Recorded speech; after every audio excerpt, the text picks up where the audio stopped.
Okay, we're still in this book. Yeah, I wondered if anybody saw it. Okay, we're in part 4, story 7, Build the Tabernacle. Okay, for the next 3 months in the camp of Israel was like a beehive. Everybody was busy and happy, having lots to do to make them forget their troubles. Young Bezalel was right on the job, leading out in all the plans for building the tabernacle. Helping him was a group of other young people almost as skilled as he, and all volunteers. Of everyone, it was said that his heart stirred him to come onto the work to do it. No wonder these volunteers did such a beautiful job. Then when people's hearts get stirred up, when they truly love their work, there is no limits to what they can do. Yeah, true. Okay. These men were told, receive from Moses all the offerings which the children of Israel had brought for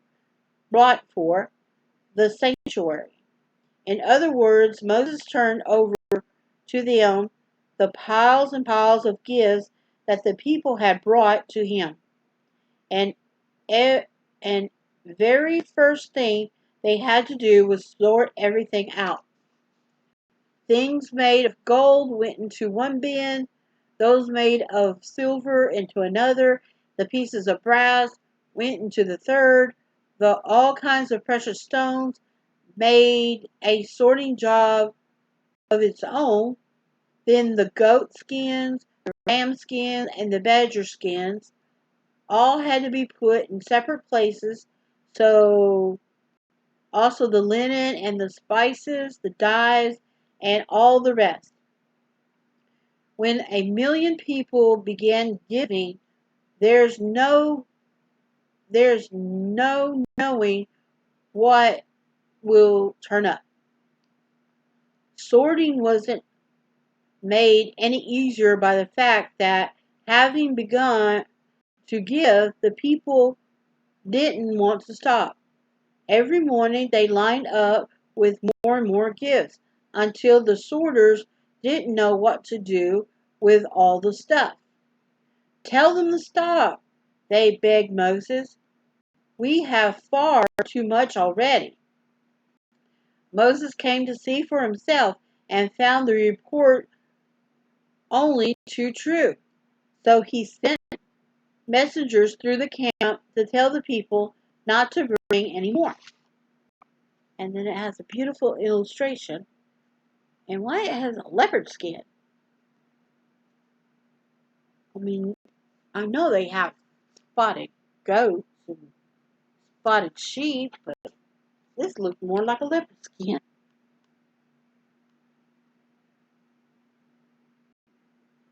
And that's me. Just me. Okay, and he told him to stop. I wouldn't be surprised if some of were very disappointed. I can imagine some little boy saying, Mama, I was just going to give that silver coin I've been saving all this time, and now they don't want it. And his mama saying, it's too late now, son. You should have give it before. Or a little girl may have said, Mama, I had just about made up my mind to give my pretty necklace, you know, the one with the emeralds in it. Then Mama replied, you should have made up your mind earlier. Now it's too late. It was too late. Too late for anybody else to have a part of giving to the sanctuary. As soon as all the gifts were sorted, work began on building. Some of the men cut the, I hate this word, shittim wood into boards of the right size of the sides and the ends of the sanctuary.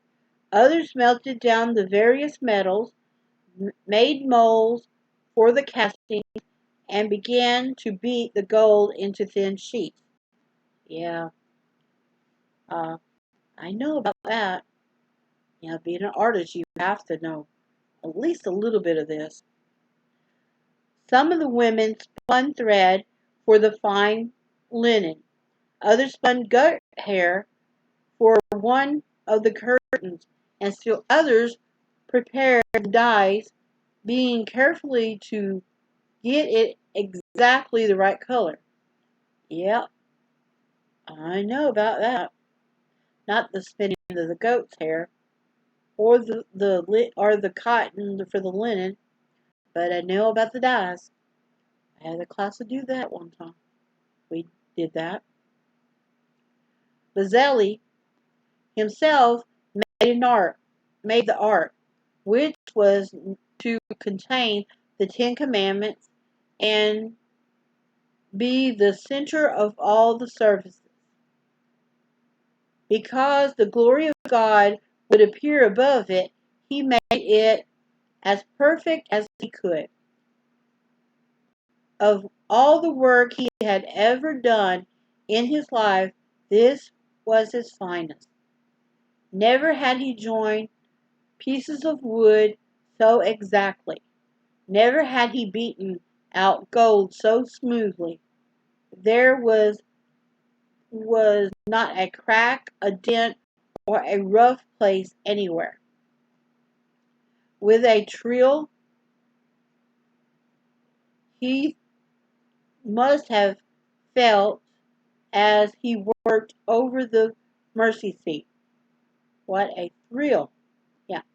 What a thrill he must have felt as he worked over the mercy seat. Fancy were a where Fancy a mere man making the mercy seat for great the great God of heaven. I am sure that Bezalel polished and polished and polished that slab of solid gold until it shined like a mirror, make without a mark or scratch on it anywhere.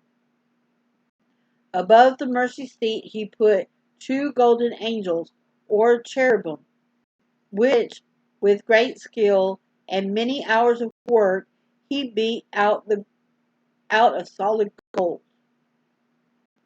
Ooh, so they're solid gold. Interesting.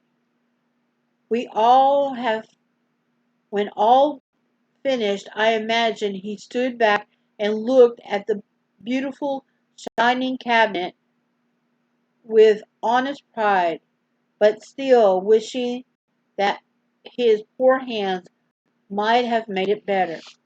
All artists do that.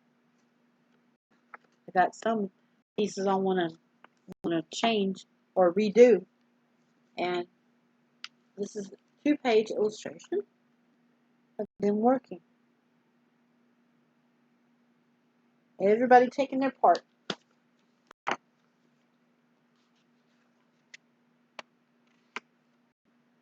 Then they worked. Then he worked on the golden altar of incense, the golden table of showbread, and the golden several-branched candlestick. That's a different way of doing it. All were made with the same loving care and a keen desire that they might be pleasing to God. Day by day the work went on.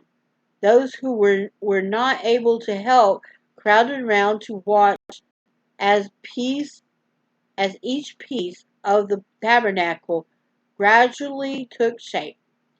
Back in their tents that night, no radios, no television sets, and no newspapers to amuse them, They must have talked about what they had seen, as people all nowadays talk about baseball game and the like. For the building of the tabernacle was the only thing of interest going on for 100 miles around.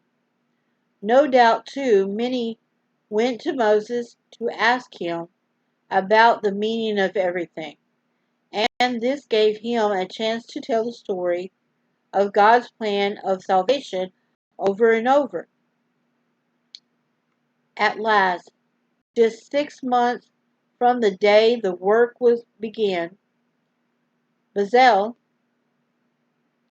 reported to his chief that all was finished.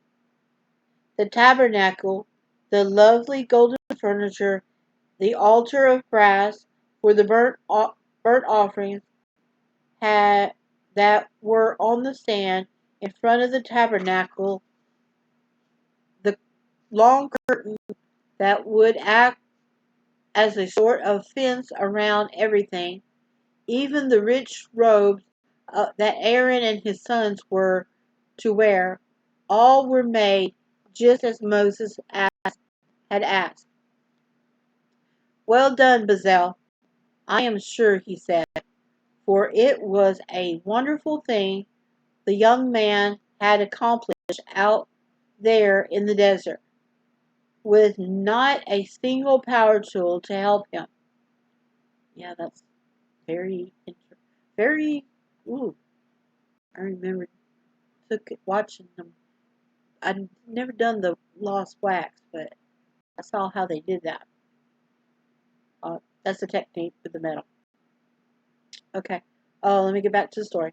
Then, just 1 year after Israel left Egypt, on the very morning of the first anniversary of their deliverance, the tabernacle was reared up.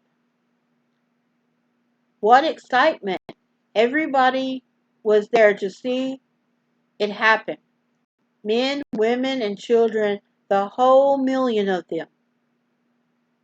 There never had been such an audience to see a building go up before. Then the furniture was moved in, Moses himself making sure that everything was put in the right place. And he it was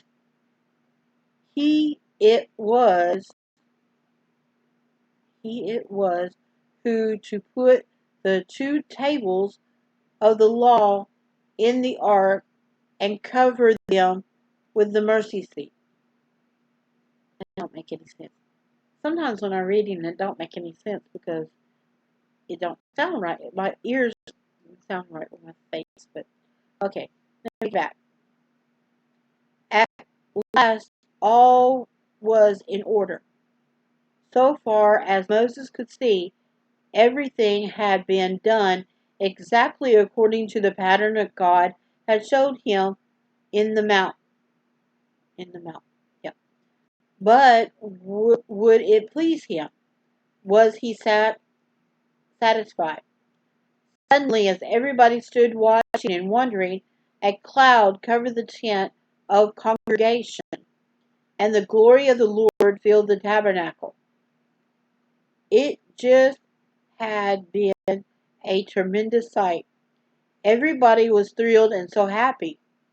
But the happiest man of all was Bezalel. He had tried so hard. He had done the best he knew how. And now God had been pleased to accept the work of his hand. And there's an illustration here of the Ark of the Covenant. That's what we call it now. Now, I've never seen the Ark of the Covenant with the one wing up and the 2 wings down. I always seen it with the both wings together and them bowing down. So, artist interpretation of things. And that's just my brain. because I've seen it with them touching their wingtips together with their head bowed, and I guess their hands would be down in prayer. And this version has the wings, has a set of wings up and a set of wings down to make it look like a chair. Huh, interesting. Okay, that was story 7 and part 4. So get ready to do the next one. And it's got some, we'll just see.